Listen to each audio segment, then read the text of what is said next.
Hello everyone, this is João from CanHub. Today I'm doing a tutorial on the shoulder joint, as you can see already from the images that are displaying on your screen. And what I'm going to do is talk about the most mobile joint in your body, but also the one that is most susceptible to injury. You have probably heard of someone close to you that has had some sort of shoulder dislocation. Now, what you have on the screen, on your left, you will find a posterior side of the joint, and on your right, you can find the interior view of the shoulder joint. One thing that you need to know about this joint is about the type. This is a synovial joint, a ball and socket, which, as you know, ball and socket joints have great freedom of movement. Now let's start talking also about the articulating surfaces. The articulating surfaces of the shoulder joint is the head of the humerus, the rounded head of the humerus, and also the shallow and pear-shaped glenoid cavity of the scapula. And keep in mind that both these articulating surfaces are covered by hyaline cartilage. Very important. Another characteristic about these two articulating surfaces is that the head of the humerus is about 3 to 4 times larger than the articular surface of the scapula or the glenoid cavity. That is why, to help correct this difference, you're going to find on the edges of the glenoid cavity a fibrocartilage rim, as I'm drawing right now. And this fibrocartilage rim is known as the glenoidal lip or the glenoid labrum or labrum. Now it's important to know that the size of the articulating surfaces have an advantage. It allows an increased range of shoulder motion, but it also has a disadvantage, and that is that it compromises the stability of the joint. That's why there is always a lot of problems associated to it. So weak ligaments and capsule, the joint is primarily stabilized by the rotator cuff muscles and other muscles that we're going to see later on this tutorial. As you can see here on this image, I zoomed in on the anterior view of the shoulder joint, where I'm going to start talking about a very important feature known as the capsule. And the capsule of the shoulder joint is surrounding the entire joint. And medially, as I'm highlighting here in blue, medially is attached to the glenoid cavity, right outside that fibrocartilaginous extension that I talked about on the previous slide, known as the glenoid labrum. Now this capsule will extend all the way laterally, where it's then going to attach to the anatomical neck of the humerus. And then, as you can see here in this image, will extend just a little bit further down medially to the side of the shaft of the humerus for just a short distance, as you can see. The important feature of the capsule is that it's thin and broad, which then allows the wide range of movements that are associated to this joint. Also, it is partially strengthened by ligaments and also by the tendons of the rotator cuff muscles, which we are going to discuss later on this tutorial in a little bit more detail. Now, one important feature that I would like to add on the capsule is that if you notice, there is a little recess or a little bump that I'm going to highlight here in green. This is when the arm is hanging down.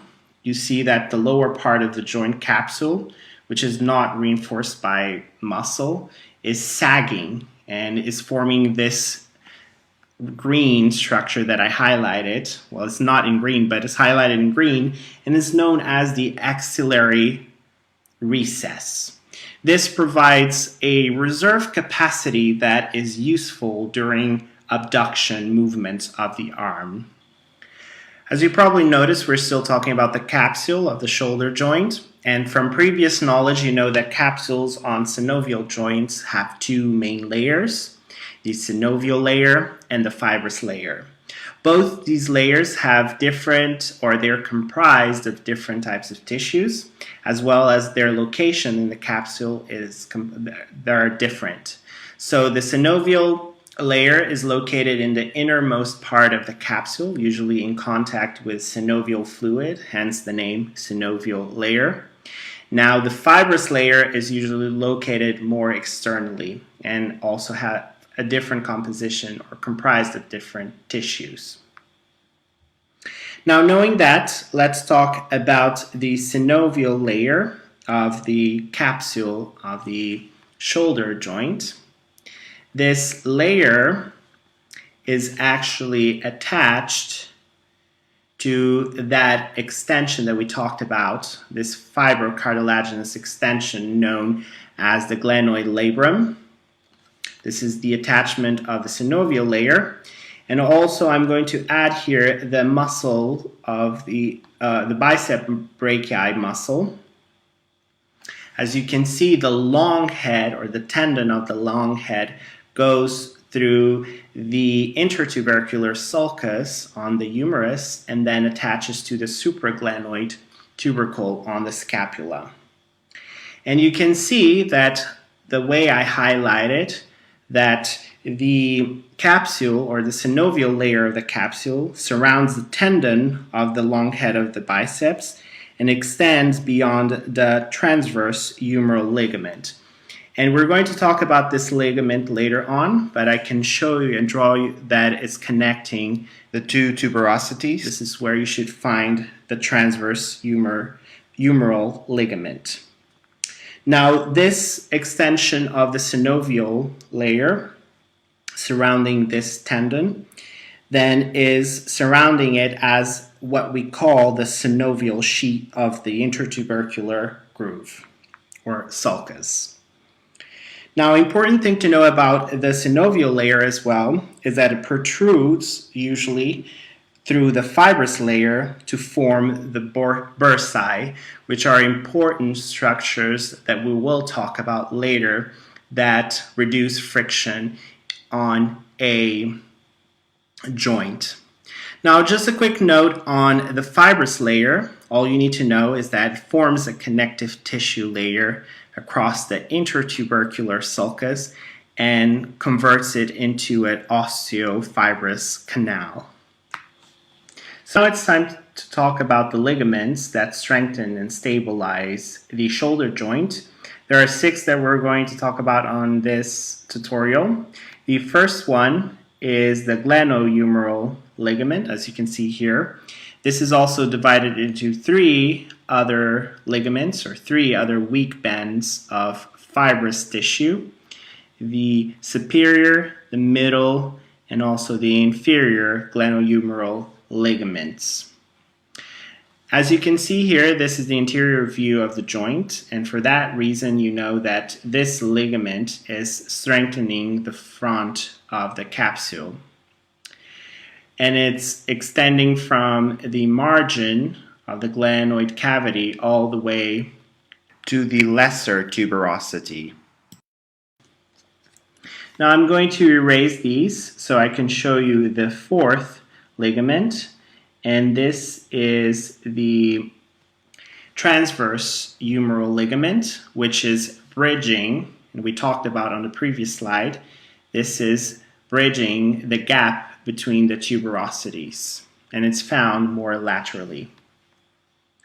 The other ligament that we need to talk about is the coracohumeral ligament, which stretches from the root of the coracoid process to the greater tuberosity of the humerus, as you can see here.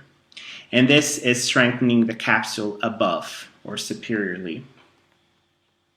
The last ligament that we need to talk about, I'm going to try to find it here, it's the coracoacromial ligament, as you can see here, which is connecting the acromion and the coracoid process of the scapula.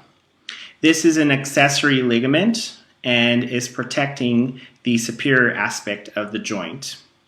And it does so by forming an arch. As you can see here, this is forming an arch, also known as a fornix, above the joint, which is preventing superior relaxation of the joint, and it restricts the movements of the joint. An example of that is abduction can only happen up to 90 degrees, because the greater tuberosity of the humerus, as you can see here on this image right here, will then come into contact with this ligament and prevent from further movement. Now it's time for us to talk about the muscles that help stabilize the shoulder joint.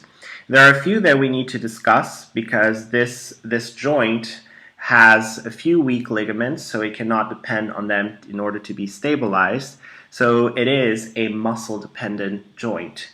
So its stability depends on the muscles that are surrounding it and that are stabilizing it. The very first group of muscles that we need to discuss, that are the most relevant or that play the major role of stabilizing this joint, are known as the rotator cuff muscles. And the rotator cuff muscles, there are four. The first one that you can see anteriorly is the subscapularis, that originates on the scapula and goes all the way to the lesser tuberosity of the humerus. So that's why you can see that is related to the joint, the shoulder joint. The other three, you can find them on the posterior view, and these are the infraspinatus, as you can see here, and the supraspinatus, and I'm going to clear these two so you can see the other one, which is the teres minor. Both the infraspinatus and supraspinatus origin on the scapula and then will insert on the greater tuberosity of the humerus. And also the teres minor is originating on the scapula and goes all the way to insert as well on the greater tuberosity of the humerus. Now I want to show all of these muscles together so you can see the entire group of the rotator cuff muscles. So we still have here the muscles of the rotator cuff, so I can show you the next muscle that plays a role in stabilizing the shoulder joint, and this is the teres major muscle. I just showed you posteriorly, but I will also show you anteriorly, and this is it. And the teres major is inserting on the crest of the lesser tuberosity, and that's why it's also playing a role in stabilizing the shoulder joint. Next muscle that helps stabilize the joint is the coracobrachialis muscle, as you can see here, that originates on the coracoid process of the scapula and goes to insert in the humerus in line with the crest of the lesser tuberosity. That's why it's helping stabilize this joint. The next muscle that helps stabilize the shoulder joint is a very powerful one known as the deltoid muscle, as you can see here on the posterior view. And it's better to show it on this side so you can see it in its majority.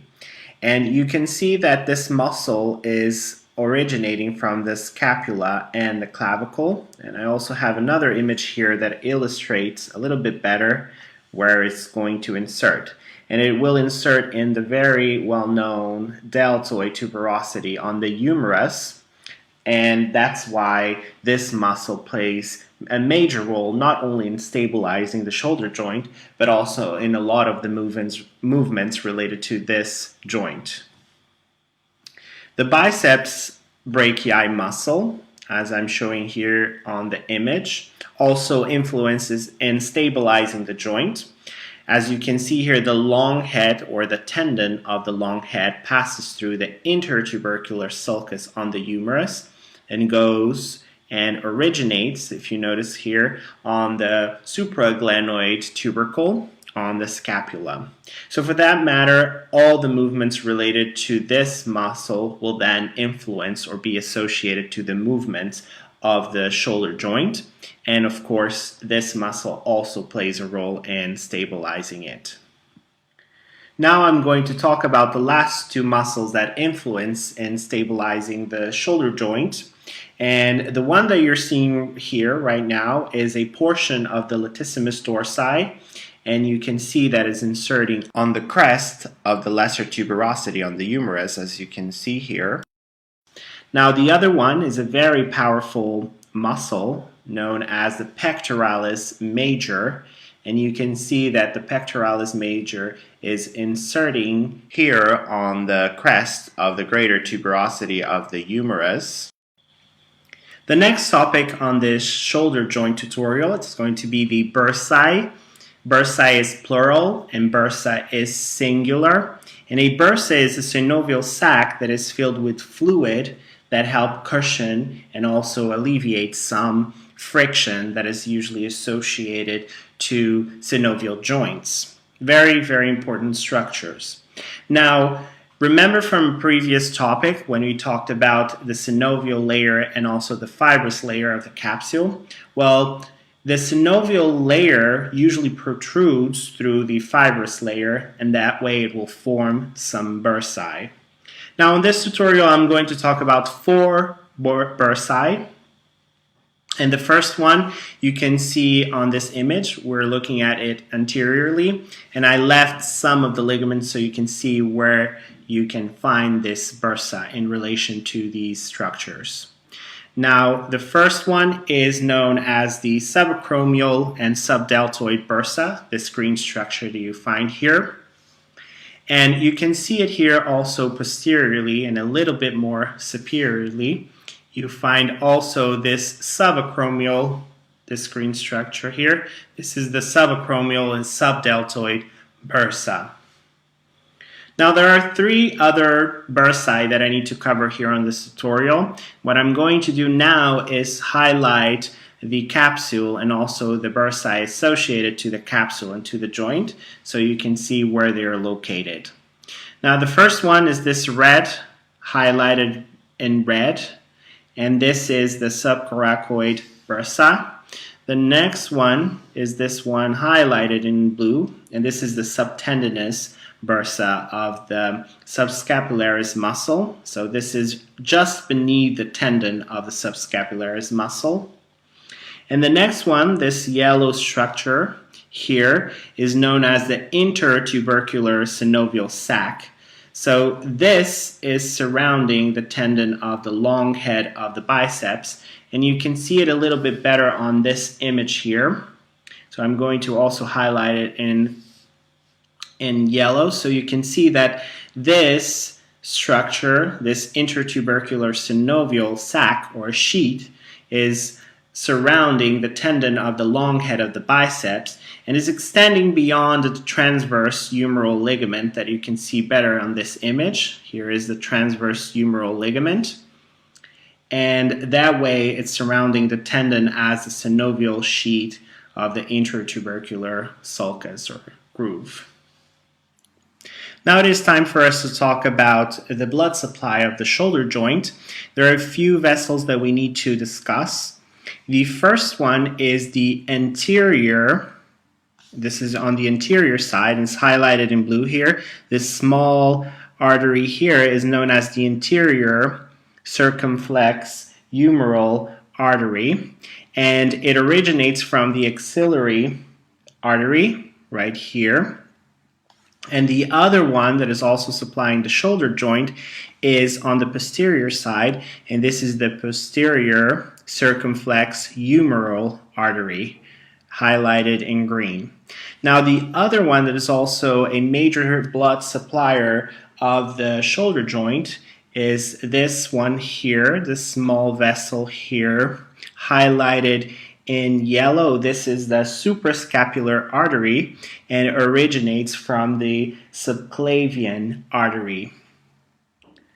The shoulder joint also has a nerve supply, and I wanted to briefly discuss here on this tutorial. And what you have here is 2 views, the anterior or posterior view, on your left, and the anterior view here on your right. And the first nerve that we're going to discuss is the axillary nerve. And I have it here highlighted in green. As you can see, this is this structure that is passing through all or alongside these structures that I left so you can have an idea of the relation of the axillary nerve to the other structures on the shoulder joint. And on the anterior view, you can also see highlighted in green the axillary nerve that comes off the brachial plexus from the upper trunk, posterior division, and posterior cord. But I don't want to go into details. I will do a tutorial on the brachial plexus later on. But this is just to know that the axillary nerve also carries fibers from C5 and C6. The next structure, the next nerve that we will talk about, this is the second one and the last one that I want to cover on this tutorial, is the suprascapular nerve. And you have two posterior views, so you can see the suprascapular nerve also highlighted in green. You can see it also on your right and with more structures involved, so you can see how it relates to them. And this suprascapular nerve arises from the upper trunk and is formed by the union of the 5th and 6th cervical nerves or fibers. Now, for the last part of this tutorial, I want to briefly discuss the movements associated to the shoulder joint.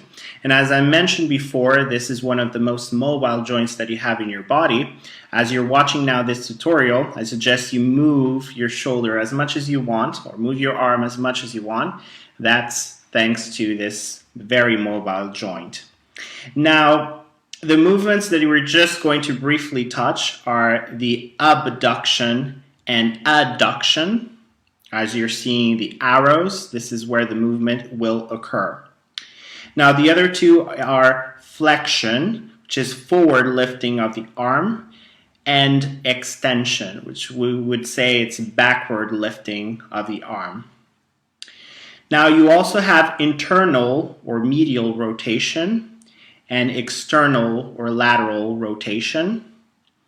You do have elevation, which is excessive associated scapular movement, which will happen with abduction of more than 90 degrees. Say if you're lifting your arm high enough to hail a cab or a taxi, and this happens because we call it excessive, let's say, because the joint movement is restricted by the coracoacromial ligament that you have here. So it's restricted by this ligament right here. Now, the last movement that we're going to talk about is known as circumduction, and this is a combination of movements such as flexion, extension, and abduction and adduction. Now that you just completed this video tutorial, that is time for you to continue your learning experience by testing and also applying your knowledge. There are 3 ways you can do so here at KenHub. The first one is by clicking on our Start Training button. The second one is by browsing through our related articles library. And the third one is by checking out our atlas. Now, good luck everyone, and I will see you next time.